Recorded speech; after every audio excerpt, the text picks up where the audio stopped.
नमस्कार दोस्तों। पैसा तो बनेगा हम सबका बहुत बहुत स्वागत है। आज का टॉपिक है कि ईटीएफ। इसके बारे में मुझे बहुत रिक्वेस्ट आई है क्योंकि मैंने आपको एक दो वीडियो बना के बोला था कि हर महीने में इसमें 15,000 इन्वेस्ट करता हूँ और मेरा टारगेट है कि 25 साल तक मैं इन्वेस्ट करूंगा। या तो अगर हो सके तो लमसम में 18 लाख इन्वेस्ट करना चाहता हूँ ताकि मेरी रिटायरमेंट की सब रिस्पॉन्सिबिलिटी क्लोज हो जाए इसमें। और इसके लिए जहां जहां पॉसिबल होगा हर महीने में इसमें 2 लाख डालता रहूंगा। और लास्ट महीने अभी मैंने उसमें 2 लाख रुपए डाले हुए। मैं आपको बताता हूँ सब कुछ। तो काफी लोगों ने पूछा कि सर ईटीएफ के बारे में हमको प्योर नॉलेज नहीं है। तो ईटीएफ के बारे में एक अच्छा वीडियो में बना रहा हूं। आपको दो चीजों का ध्यान रखना है। आपको ट्रस्ट करना है मेरे पे और पेशेंस रखना है, क्योंकि मैं वीडियो अच्छी तरह से बनाता हूं। मुझे स्पीड में बनाना वीडियो पसंद नहीं है, ठीक है। तो आपको पेशेंस रखना पड़ेगा। कई बार हर एक टाइप की ऑडियंस मेरा वीडियो देखती है। जो लोग बेसिक जानकारी लेते हैं, जिनको थोड़ी बहुत जानकारी है, और जो लोग एडवांस लेवल के हैं। तो मुझे हर एक ऑडियंस का ध्यान रखना पड़ता है, राइट। ये समझना आप लोग। सबसे पहले ईटीएफ मतलब क्या और इसकी जरूरत क्यों पड़ी, ये जानने से पहले हम ये जान लेते हैं कि स्टॉक मार्केट में इन्वेस्ट करने के लिए हमारे पास क्या क्या ऑप्शन है। तो सबसे पहले आप चाहो तो आप रिलायंस का स्टॉक बाई कर सकते हो लॉन्ग टर्म के लिए। एसबीआई बाई कर सकते हो, इन्फोसिस बाई कर सकते हो, डी मार्ट बाई कर सकते हो, बरोबर। ये लॉन्ग टर्म के लिए पैसा इसमें डाल सकते हो। तो जिसने किसी ने 50,000 डाले, फिर इसमें 1 लाख रुपए डाले, ऐसा करके एक पोर्टफोलियो बनाया। तो ये बात समझ में आती है, ठीक है। ये एक ऑप्शन है। दूसरा ऑप्शन है म्यूचुअल फंड। पर यहां पे ही बहुत बड़ी गलती लोग कर रहे हैं। म्यूचुअल फंड कभी भी इन्वेस्टमेंट नहीं है। म्यूचुअल फंड, अगर कोई बोलता है कि mutual fund is an investment और उसमें से वेल्थ बन सकती है, तो वो बंदा बहुत गलत है। क्योंकि म्यूचुअल फंड को बनाया गया है फाइनेंशियल प्लानिंग के लिए। Financial planning. और इसके लिए अगर कोई बंदा म्यूचुअल फंड में पैसा डालता है तो ही और C is not a mutual fund investor. अगर आपको कोई बोल रहा है कि भैया एक ऐप डाउनलोड कर लो, मैं हर महीने 1,000 रुपए 5,000 रुपए इन्वेस्ट कर रहा हूं, तो दुनिया का सबसे गलत बंदा ये है।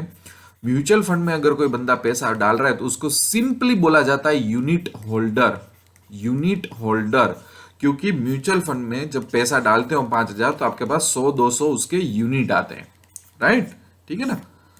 तो आजकल क्या हो गया कि ये ऐप डाउनलोड करो, ये करो, वो करो, सब लोग बेच रहे हैं, आपको ऐप बेच रहे हैं। और बंदे ऐसा बोल रहे हैं कि मैं 1,000 रुपए का सर इन्वेस्ट कर रहा हूं, प्राउड ले रहे हैं। उस बंदे के साथ क्या हो रहा है उसको पता नहीं है। और इसके लिए मैं कभी भी पर्सनली और प्रोफेशनली म्यूचुअल फंड के फेवर में नहीं हूं। मेरे एक दो वीडियो और देख लेना जो मैं क्रिटिकल हूं उसके बारे में।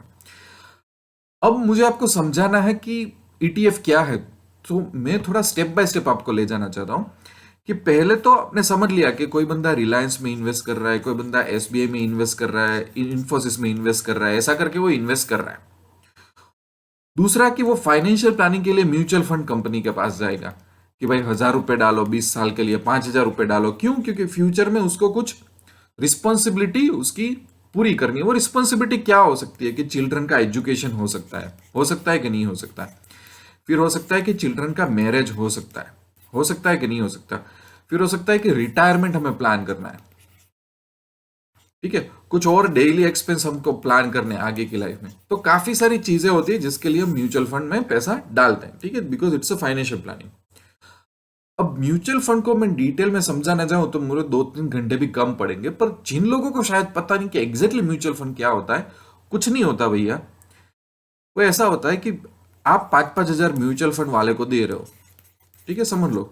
आप हर महीने 5-5, तो वो 5,000 जाके वो कहाँ पे इन्वेस्ट करेगा? वो भी रिलायंस बाय करेगा, वो भी एसबीआई बाय करेगा, वो भी एक्सिस बैंक बाय करेगा, वो भी डीमार्ट में पैसा डालेगा, वो कुछ गवर्नमेंट की बॉन्ड वगैरह होता होगा उसमें डालेगा, कुछ एफडी वगैरह में डालेगा, डिबेंचर लेगा। और तो क्या करेगा? वो कुछ नहीं करेगा। तो लोगों को यह बताया जाता है कि स्टॉक मार्केट से डरो क्योंकि वो कभी भी क्रैश हो सकता है, एफडी में से ज्यादा रिटर्न नहीं मिलेगा, और इसलिए आप म्यूचुअल फंड में चले जाओ। पर म्यूचुअल फंड में आपके अलावा कोई दूसरा बंदा होता है जिसको फंड मैनेजर कहा जाता है। वो आपका ही पैसा स्टॉक मार्केट में तो डालते हैं ज्यादातर लोग। और तो क्या करते हैं, और उल्टा, क्योंकि आप डर रहे हो इसलिए हर 1,000 रुपए हर 5,000 में से कुछ ना कुछ वो लोग पैसे कमीशन ले लेते हैं, चार्जेस ले लेते हैं, ऐसा कुछ होता है। तो उसके एक एग्जाम्पल देता हूं, बहुत फास्ट जाऊंगा, सिर्फ म्यूचुअल फंड समझाने के लिए मैं 5-7 मिनट ही लूंगा। मैंने गूगल में एक सर्च मारा कि भाई म्यूचुअल फंड और एक्सिस बैंक चाइल्ड, तो मैं ऐसा जानना चाहता हूं कि एक्सिस बैंक की जो म्यूचुअल फंड कंपनी है वहां पे कोई चाइल्ड का प्लान है? ठीक है, एसबीआई का होगा, कोटक महिंद्रा का होगा, आदित्य बिरला का होगा, तो मुझे एक मिल गया। तो मनी कंट्रोल की साइट का एक रिजल्ट आया मुझे, वो मैंने यहाँ पे ओपन कर लिया है। इस फंड का नाम है कि भाई एक्सिस चिल्ड्रंस गिफ्ट फंड, मतलब कोई पेरेंट्स है जो चिल्ड्रन के लिए कुछ प्लान आउट करना चाहते हो तो उनके लिए। ठीक है, ये समझ में आ गया। चलो, अब मुझे काफी सारी चीज नहीं जाननी, मैं सिर्फ इतना बता रहा हूं कि यहाँ पे पोर्टफोलियो बताया कि आपके घर पे कोई एजेंट आए या तो आप कोई एप्लीकेशन डाउनलोड करो और आप एक्सिस का ये चाइल्ड फंड सिलेक्ट करो और उसमें पैसा डालना शुरू करो, तो आप जो 1,000 रुपए डालोगे ना, उसमें से करीबन 71%, मतलब 710 रुपए कहाँ जाएंगे? स्टॉक मार्केट में। देख लो, ये रहा इक्विटी। फिर डेट 24%, मतलब 240 रुपए जितना कहाँ जाएगा? तो वो बोले जाएगा गवर्नमेंट के अलग अलग होती ना, डिबेंचर, बॉन्ड्स वगैरह, और अदर्स में कुछ एफडी वगैरह में पैसा पड़ा होगा। तो वही चीज से जो आप डर रहे हो, देखो यहाँ पे नीचे स्टॉक का नाम लिखा है कि वो लोग बजाज फाइनेंस में आपका पैसा रोकेंगे, एचडीएफसी में रोकेंगे, टीसीएस में रोकेंगे, कोटक महिंद्रा में रोकेंगे, इन्फोसिस में रोकेंगे, आईसीआईसी बैंक में रोकेंगे, एवेन्यू सुपरमार्ट, बस और तो क्या होगा। और देखो जो पैसा आया उसमें से 6% वो लोग डालेंगे बजाज फाइनेंस में, ऐसा कुछ, और उसका आपको रिटर्न देंगे, और तो क्या कर सकते हैं। ठीक है, तो ये होता है म्यूचुअल फंड। म्यूचुअल फंड में कई बार काफी सारे फंड में चार्जेस होते हैं, फीस होती है, उसकी कुछ एनुअल फीस वो लोग काटते हैं। कई बार जब आप एग्जिट कर लेते हो अर्ली तो कुछ फीस होती है, तो फीस होती है, नहीं होती ऐसा नहीं है, होती है। ठीक है, अब जैसे कि मैं म्यूचुअल फंड की फेवर में नहीं हूं, ऐसे काफी सारे लोग होते हैं कि जो म्यूचुअल फंड में इन्वेस्ट नहीं करना चाहते, क्योंकि मुझे एक बात से सख्त नफरत है कि कोई बंदा मेरा पैसा मैनेज क्यों करेगा। क्योंकि इसमें क्या होता है कि अभी इसका पोर्टफोलियो देखा आपने एक्सिस चाइल्ड फंड का, तो ये सब है। अब अचानक फंड मैनेजर पे कुछ प्रेशर आता है क्योंकि उसको डिलीवर करना है अच्छा रिटर्न, और मार्केट में कुछ होता है, तो ये कभी भी ये स्टॉक चेंज भी हो सकते हैं, उसमें आपको वो लोग पूछने भी नहीं आएंगे, तो आपका कंट्रोल कुछ भी नहीं है इस पे ऊपर। ठीक है ना। तो एक इन लोगों ने सॉल्यूशन निकाला कि क्यों ना हम कोई ऐसी चीज इन्वेंट करें कि जिसमें फिक्स हो कि आपका पैसा कहां रुकने वाला है सबसे पहले तो, और उसमें बहुत कम से कम फीस हो, क्योंकि उसमें दिमाग लगाने की जरूरत नहीं है। अगर कोई चीज को फिक्स कर देते कि देखो ये 10 चीजों में ही पैसा लगना चाहिए बंदे का, तो फिर इसको मैनेज करने में क्या प्रॉब्लम आएगा? और इतने सारे एम्प्लॉयज भी हमको नहीं चाहिए, राइट? तो उसकी फीस भी एकदम नॉमिनल होगी, तो वो भी मेरे लिए फायदा है। दूसरा, अगर उसको ब्रोकर के अकाउंट में जो बाई सेल का ऑप्शन होता है, जैसे आप रिलायंस एसबीआई बाई सेल करते हो, उसी तरह से बाई सेल कर सके तो। वरना म्यूचुअल फंड में तो क्या होता है, आपको म्यूचुअल फंड में इन्वेस्ट करना पड़ता है, फिर विड्रॉ की रिक्वेस्ट डालो, तब पैसा लगाओ, ये करो वो करो, ऐसा नहीं। आप मार्केट आवर्स मतलब 9:15 से 3:30 के बीच में कभी भी जितना चाहे उतना बाय करो, जितना चाहे उतना सेल करो, किसी को पूछने की जरूरत नहीं है, कुछ भी करने की जरूरत नहीं है। शेयर मार्केट की तरह ही उसको, जैसे कि रिलायंस का बाय सेल करो, उस तरह से ही एक फंड आपके पास हो जो बाय सेल करो। तो उन्होंने कि इसके लिए करे क्या, तो आपको पता होगा कि मार्केट में एक चीज है कि निफ्टी 50 हम उसको बोलते हैं। निफ्टी 50 मतलब क्या कि एनएसई जो हमारा स्टॉक एक्सचेंज है, उसने टॉप 50 कंपनियों को एक एवरेज में डाला है, जिसको बोला है निफ्टी 50, कि हमारे पास ये टॉप 50 कंपनियां हैं। ठीक है, टॉप 50 कंपनियां वो सबसे अच्छी है, कुछ क्राइटेरिया डाल के, और इसके बेस पे वो इंडिया को लोकली और इंटरनेशनली प्रेजेंट करते हैं। तो कई बार आप पूछते हैं कि मार्केट कैसा चल रहा है, तो वो मार्केट कैसा चल रहा है मतलब कि चलो निफ्टी वगैरह कैसा चल रहा है। फिर अगर एनएससी निफ्टी लेके आया, निफ्टी 50 लेके, तो बीएसई ने बोला कि मैं भी कुछ एवरेज लेके आऊंगा, क्योंकि बीएसई दूसरा है स्टॉक एक्सचेंज। तो बीएसई बोले मैं सेंसेक्स लेके कोई चीज आऊंगा और मैं 30 कंपनियों को रिप्रेजेंट करूंगा। तो अगर आप गूगल में डालो और आपको जानना हो कि इंडिया का मार्केट कैसा चल रहा है, तो मैं ऐसा डालू कि निफ्टी एनएससी, तो अभी लाइव मार्केट चल रहा है कि अभी मार्केट 15,000 पे है। तो ये इंडिया की एनएससी पे लिस्ट हुई टॉप 50 कंपनी का रिप्रेजेंटेशन है कि अभी हमारा इंडिया का मार्केट इतना चल रहा है और अभी 54 पॉइंट अप है, यहां से मुझे पता चला। ठीक है, और उसका मैं हिस्ट्री जान सकता हूं कि पिछले एक मंथ में क्या हुआ, 6 महीने में क्या हुआ। देखो 6 महीने में ग्राफ कैसा दिख रहा है, ऐसा ऊपर गया है। तो उसी तरह से एक साल में मार्केट कैसा गया वो सब पता चलता है मेरे को। तो उसी तरह से मुझे जानना हो कि भाई बीएससी में क्या हो रहा है, तो मैं सेंसेक्स डालूंगा तो मुझे देखो ये पता चल जाएगा कि सेंसेक्स भी 51,000 के ऊपर चल रहा है अभी। और उसका भी मैं 1 महीना, 6 महीना, 1 साल, 5 साल का ग्राफ देख सकता हूँ। और इसका हिस्टोरिकल डेटा भी अलग अलग साइट में देख सकता हूँ कि पिछले 10 साल में कितना रिटर्न दिया, 5 साल में कितना रिटर्न दिया, ये सब कंपनियों ने। ये इसकी एवरेज है। ठीक है, कि भाई कोई आप स्कूल में जाते हो तो हमको देखना है कि मैथ्स में बच्चे कैसा कर रहे हैं, तो प्रिंसिपल आपको कुछ एवरेज बताएगा, राइट। तो इस तरह से बीएससी और एनएससी कुछ एवरेज लेके आइए कि भाई इंडिया का मार्केट कैसे परफॉर्म करेगा। तो यहां पे एक सॉल्यूशन क्या निकल सकता है कि क्यों ना जो निफ्टी है, निफ्टी 50, ठीक है,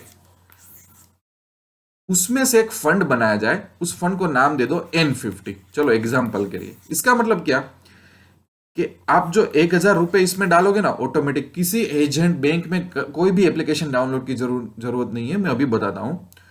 तो वो ऑटोमेटिक ये 50 कंपनी में डिवाइड हो जाएगा एक एल्गोरिथम से, प्रोग्राम से, बात खत्म।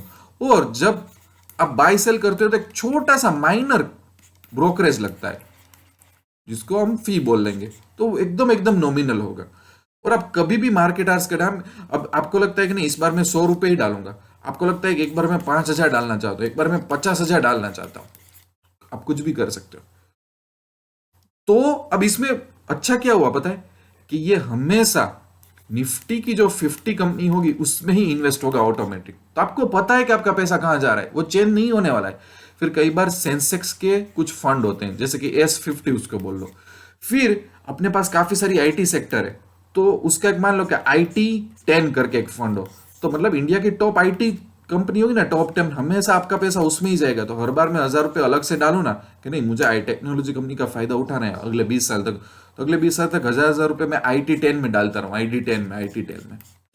तो इससे ऐसे काफी, अब कोई बोल रहा है गोल्ड में पैसा डालना है, तो एक जैसे कि गोल्ड करके, गोल्ड ETF करके नाम दे दिया, तो जैसे कि गोल्ड अभी हो गया 50,000 के आसपास, ठीक है ना, पर इसका एक यूनिट आपको शायद 50 रुपए में मिल जाए, तो आप उसमें भी जैसे कि 100 रुपए, 200 रुपए बाय सेल करते रहो अंदर। किसी को पूछने की, कहीं किसी पे KYC भरने की कुछ जरूरत नहीं है। तो अगर आप गूगल में सर्च करो तो आपको NSE की वेबसाइट मिलेगी। तो यहां पे देखो, यहां पे जितने अपने पास ETF है ना उसके नाम है, देखो निफ्टी 100। ICICI बैंक ने क्या सोचा कि काम करते हैं, ऐसा एक ऑटोमेटेड फंड बनाते हैं, ऐसा एक ETF बनाते हैं कि जो NSE की 100 कंपनियों को ट्रैक करे। तो आप 1,000 रुपए डालोगे तो वो 100 कंपनियों में ऑटोमेटेड इन्वेस्ट हो जाएगा।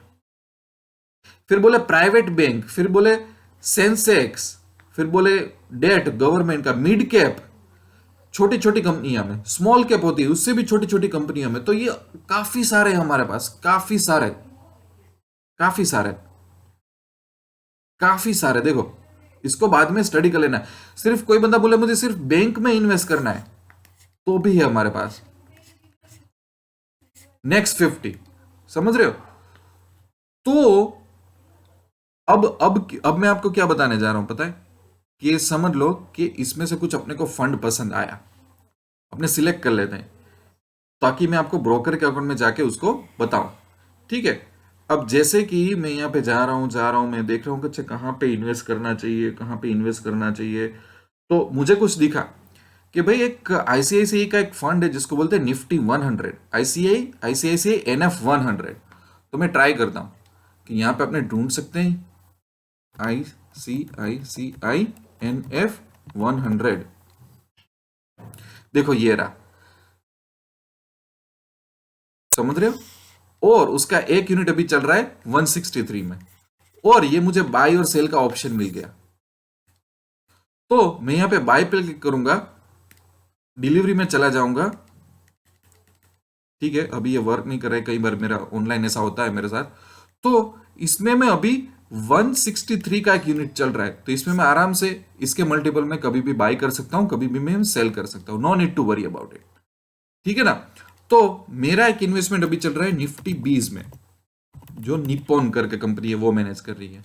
देखो, इसका एक यूनिट चल रहा है 161 में, और ये किसको ट्रैक करेगा, तो ये अपने पैसे निफ्टी की 50 कंपनी में डाल देगा ऑटोमेटेड।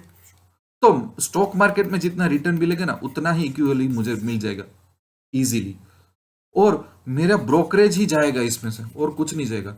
तो कंपेयर टू म्यूचुअल फंड मुझे बहुत सस्ता पड़ेगा, और मुझे कोई झंझट नहीं होगी कि मेरा स्टॉक चेंज होता रहेगा, मेरा फंड मैनेजर ये करेगा वो करेगा, कोई ह्यूमन इंटरवेंशन नहीं। हाँ, इसको मैनेज करने के लिए टीम होती है, पर वो फिक्स है कि क्या करना है क्या नहीं करना है, और मैं सब कुछ अपने अकाउंट में जाके सब कुछ ट्रैक कर सकता हूँ, कभी भी कहीं पे भी लैपटॉप ओपन करके मोबाइल ओपन करके एंट्री एग्जिट कर सकता हूँ। कोई ज्यादा चार्जेस नहीं, किसी के साथ बात नहीं करनी, मुझे कोई फॉर्म वॉर्म साइन नहीं करना, यही है मेरा। इसको ETF बोलते हैं।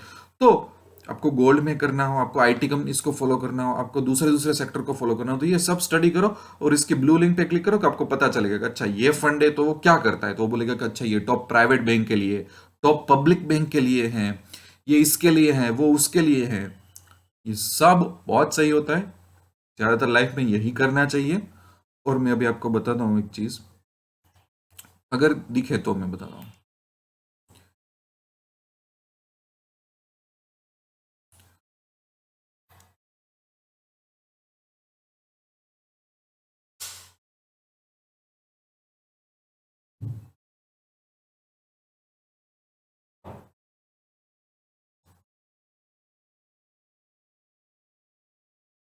देखो, अभी लास्ट में अभी 2-3 दिन पहले मैंने ये जो निफ्टी 20 है ना, उसमें अभी 2 लाख रुपए डाले मैंने। यहाँ पे दिख रहा होगा 1,99,915।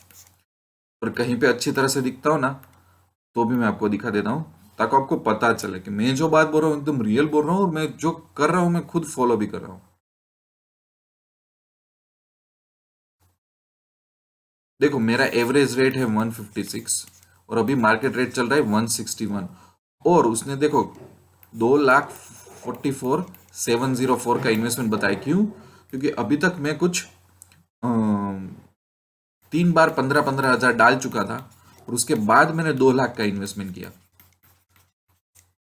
तो इसका टोटल मुझे बता रहा है, और क्वांटिटी बता रहा है कि 1564 क्वांटिटी है मेरे पास निफ्टी 20 की, जो अभी चल रहा है 161 के प्राइस से। समझ रहे हो? तो ये सब कुछ लाइव है, मेरे अकाउंट से आपको बता रहा हूं, ये बोलने के लिए कि मैं जो बोल रहा हूं मैं फॉलो करता हूं। ठीक है ना। तो इसको बोलते हैं ETF।